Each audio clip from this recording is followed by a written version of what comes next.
What's good, y'all? Little bit of a late night stream, but I was itching to do a little bit of a recap for Friday night Smackdown on the night before WrestleMania. Do something real quick. But hey, I really enjoyed tonight. I really enjoyed Friday Night SmackDown. I thought it was a lot of fun.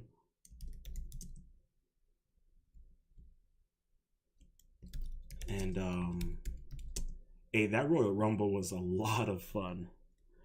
A lot of fun. I cannot lie about that.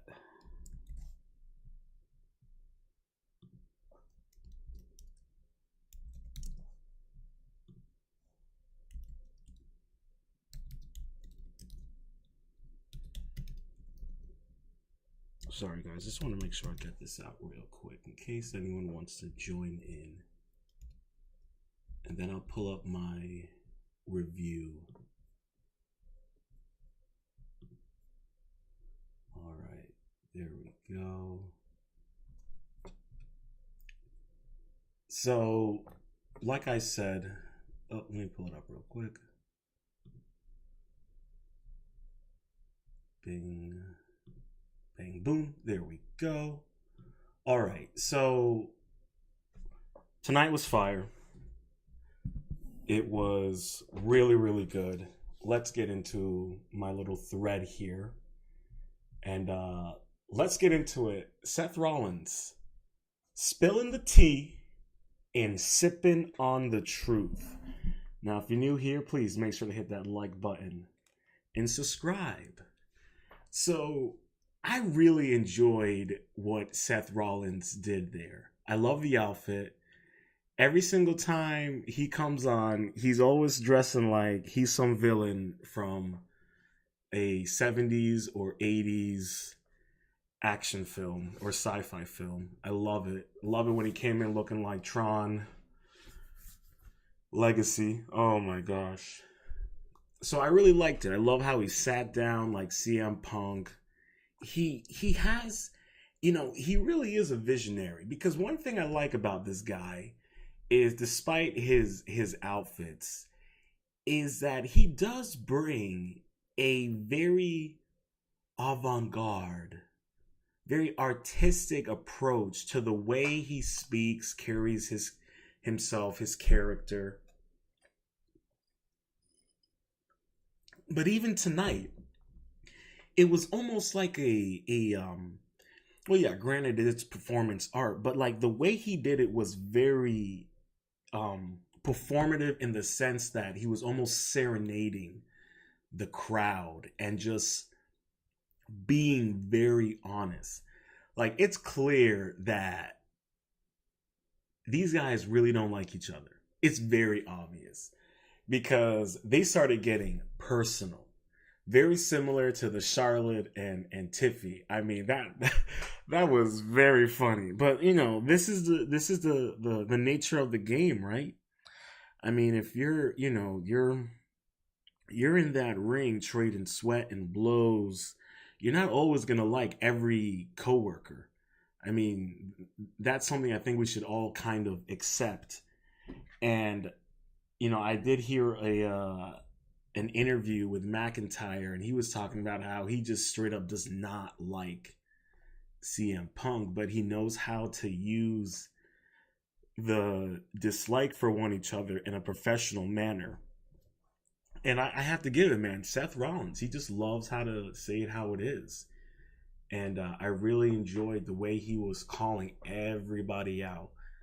Just calling everyone out, sipping that tea, and letting us know that Saturday is going to be one to remember. And that Royal Rumble, that was cool. I've never seen the Andre the Giant Rumble match. Never understood. I never knew anything about that, so I really enjoyed that. And I thought it was funny how you had just Carlito eating an apple and just enjoying the fight. R-Truth, who I really wish that I was watching SmackDown and Raw during his height, because he seems like, I've seen some compilations of him. He seems like a really funny guy.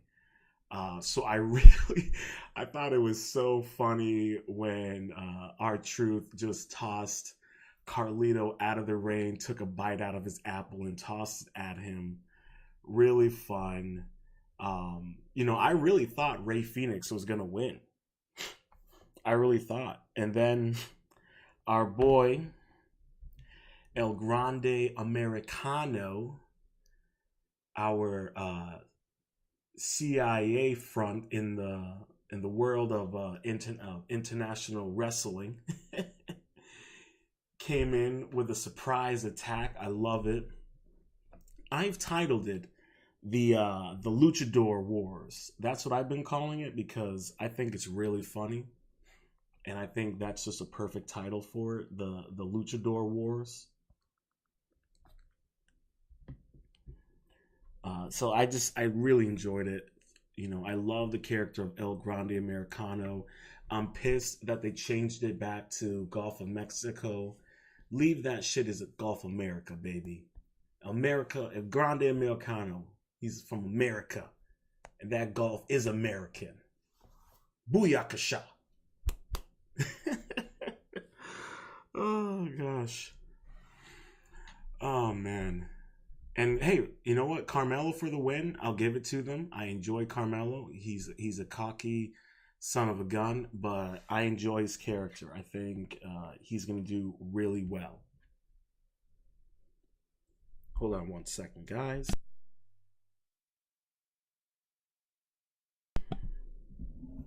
And I enjoyed The Miz. I think he's a good teacher. They work well together. Him and Carmelo. They're both cocky. They're both rambunctious. I dig it. I think it's a great addition. And what do we got? Okay, yeah, we got Charlotte out here doing her PR after getting verbally whooped by Tiffy Tiff. Man, that was epic. I still can't get over that. Whew. Oh man. Okay, so let's get into this. The Rhea, Bianca, and our girl Io Sky. Rhea, she ain't getting her title back. It's not gonna happen. Rhea says she ain't complaining, but here she is back out there complaining. So I ain't got nothing for that girl. As sexy as she is, she ain't the one. She just ain't the one. She ain't the one, man. She ain't the one. I don't know what she's talking about. She's always complaining. And then here goes the champion, Io Sky, coming in. And then Bianca shows up. And I'll be honest, nobody wants to hear from Bianca right now. I don't think anyone wants to hear from Bianca. Nobody wants to hear from Bianca. I don't know why they like Rhea Ripley. All right, it must be them booties, them booty cheeks. And she is a force to be reckoned with in the ring. She dangerous. I ain't gonna lie about that. But everyone wants to hear from Io Sky. They tired of Rhea and they tired of Bianca. Let's be honest, okay? Let's be honest. And then out of nowhere comes Naomi with her crazy rational ass. Oh man, she came out of left wing. I was not expecting that. Normally, I'm pretty good with my predictions on what's gonna happen on like Raw and SmackDown.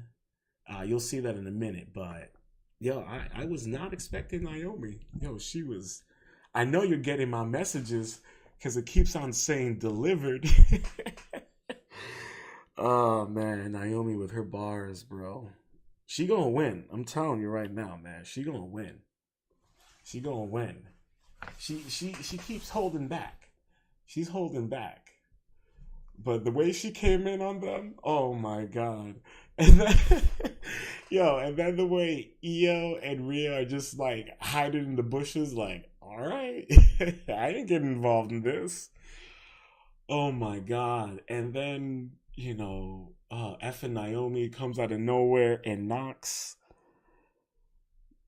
Jade into Rhea, and Rhea knocks into Bianca, and Bianca and Rhea are getting into it, and Naomi and Jade are getting into it.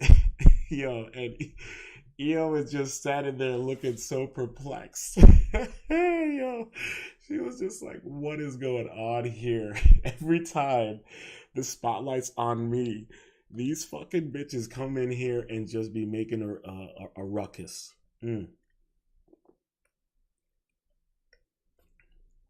So good. Oh, so good. And then out of nowhere, Io with the Skyfall dropping down on them girls. I love Io. She's gonna win. I'm telling you right now, Io's gonna win. Ain't nothing to it. Ain't nothing to it.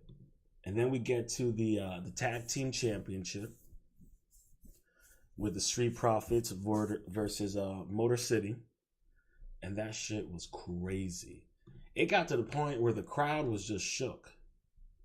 They weren't even making noise. They were just watching Motor City just get the brakes beat off of them. Oh my god, bro. And then of course, DIY had to show their punk ass into the equation.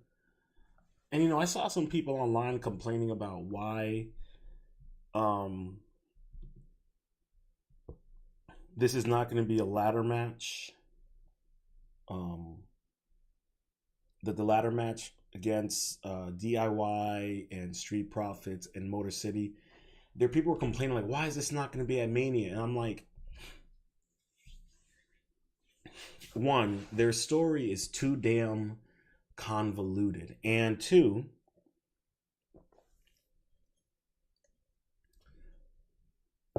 you need a little bit of some momentum to go into the following week after WrestleMania.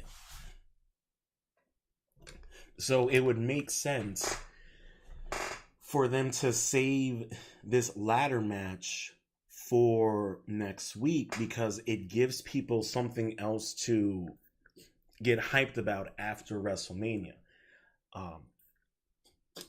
I know some people are complaining about Triple H, and I'm just getting back into it, so I'm very much a greenhorn when it comes into this whole wrestling commentary. I'm gonna be completely honest about that. But like I said, I really think saving this for the next week, it gives people something to look forward to and to continue talking about. We're actually, people are going to be talking, they're going to be spending their time talking about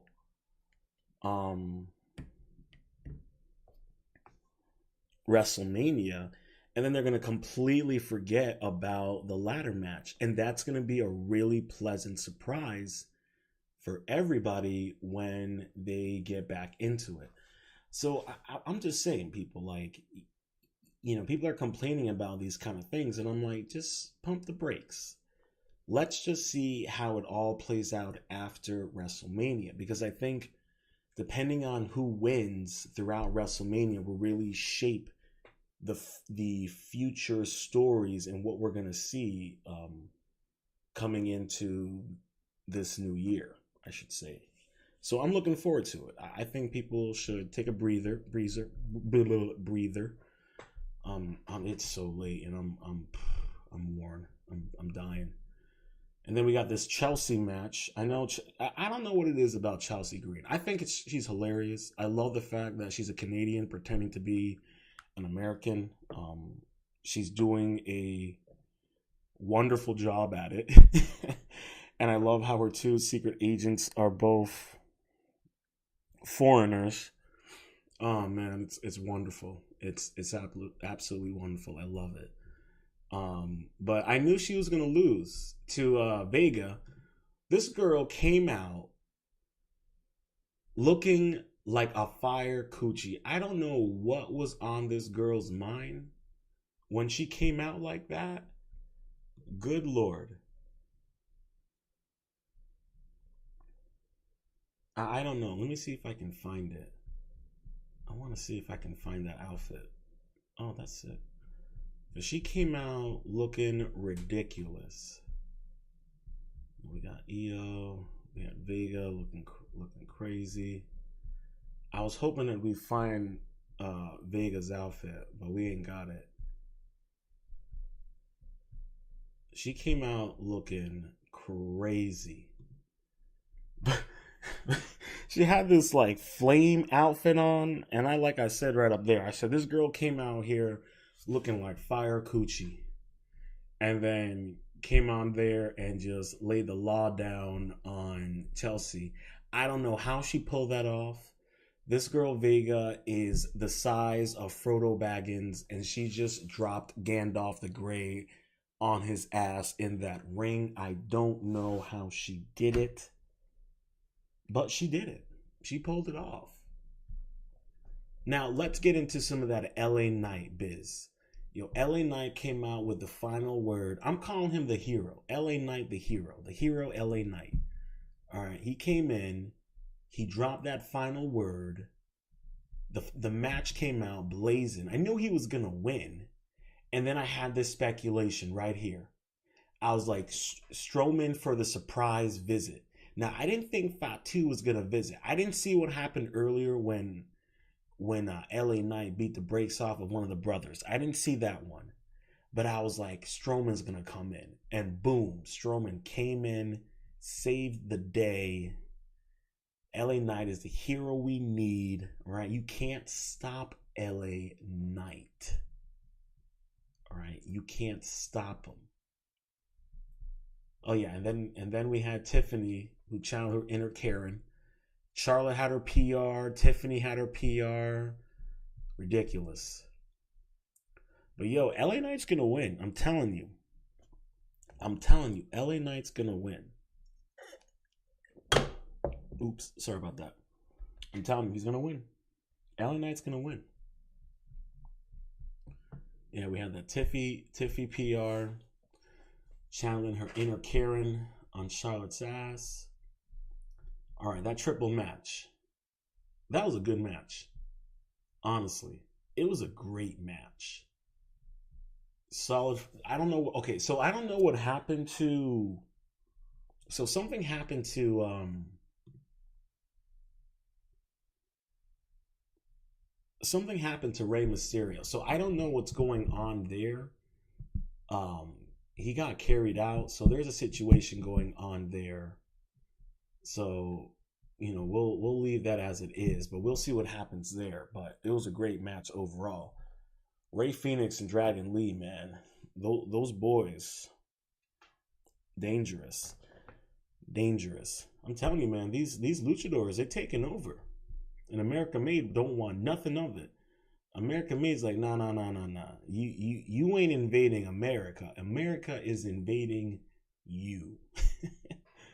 I loved it, man. Okay, so let's get into the Cena and Cody. I thought Cena got a haircut. Like, I thought Cena shaved his head. I thought he was going to come out there with a shaved head, just looking menacing. But nah. But Cena, he had smoke for everybody.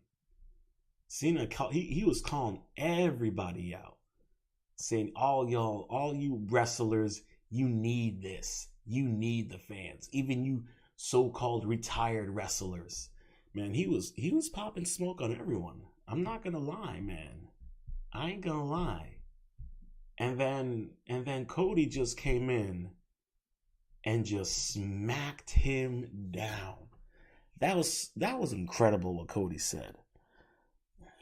I mean, he was completely right about Cena's character. I mean, Cena literally was butt-ass naked on the Oscars. And I love that Cody called it out. He's like, bro, you up there sucking the taint of Hollywood, man. You don't care, man. You sucking the taint of Hollywood. I ain't gonna lie, bro. Cody was right. Cody was right. And it was funny, right? Because they started booing Cody. And then Cody flipped that right on them. He flipped that booing right on the crowd's head and on Cena. Masterful work. Masterful work. He knows how to keep the crowd on his side. So much respect to him on that. Like I said, man, I was impressed. Great match. Absolutely great match. Great work. Great match. I mean, that wasn't a match, but just the banter. That was just great. It was just awesome. I'm sorry, y'all. It's late, and a brother is tired. But I just wanted to get this out there, let y'all know my thoughts and feelings. Maybe I'll do a pre-stream for WrestleMania. I might do a recap for Stand and Deliver. I know that's at 1 o'clock.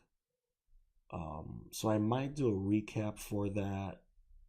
You'll know if I go live, if anything, or I'll put up a notification about it. But yeah, tonight was good, man. It was a lot of fun. The matches were great. Yo, Street Profits. Yo, he jumped over the ring bar. Yo, that guy. Holy crap, bro. He can jump. I'm sorry, yo. The Street Profits are amazing. Absolutely amazing. So yeah, I might do a recap for Stand and Deliver. And then maybe I might do a prediction for WrestleMania. I'll let y'all know. You'll know if I go live. But all in all, good night. It was a solid good night. So I can't complain at all. And if you made it this far, please make sure to subscribe. Leave a comment with your thoughts below. Let me know what you thought about this week's Friday night Smackdown. And give me some of your thoughts and speculations and theories for what do you think's going to happen for WrestleMania. And let me know if you want to see a recap for Stand and Deliver, or if you want to see my WrestleMania prediction. I'll go live. Let me know down in the comments section. Until next time, stay positive, stay focused, stay true, and much love.